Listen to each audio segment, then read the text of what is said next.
Hi எல்லாருக்கும் வணக்கங்க. இன்றைக்கி நான் கற்பூரவள்ளி செடியை பற்றி தாங்க சொல்ல போகிறேன். கற்பூரவள்ளியிலேயே 2 வகை இருக்குங்க.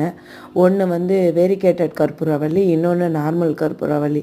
வேரிகேட்டட் கற்பூரவள்ளினா வேறு ஒன்றும் இல்லைங்க, நார்மல் கற்பூரவள்ளி மாதிரி தான் இருக்கும். அதில் ஒயிட் கலர் கொஞ்சம் சேர்ந்து வருங்க. நான் அதையும் இன்னொரு வீடியோவாக நான் கொடுக்குறேன் ஷார்ட்ஸில், அந்த செடியும் பாருங்கள். இந்த கற்பூரவள்ளிக்கு இன்னொரு பேரும் இருக்குங்க, ஓமவல்லின்னு சொல்லுவாங்க. இது ஒரு மூலிகை செடி தாங்க. இதில் நிறைய மருத்துவ குணம் இருக்குங்க.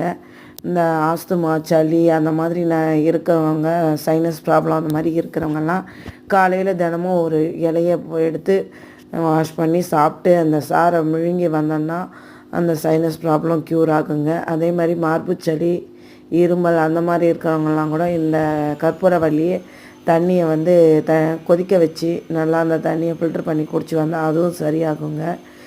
இது ஹேர் ஆயில் காய்ச்சவும், பீனு, பொடுகு, டேண்ட்ரஃப் அந்த மாதிரி இருந்தால் கூட க்யூர் ஆகுங்க இந்த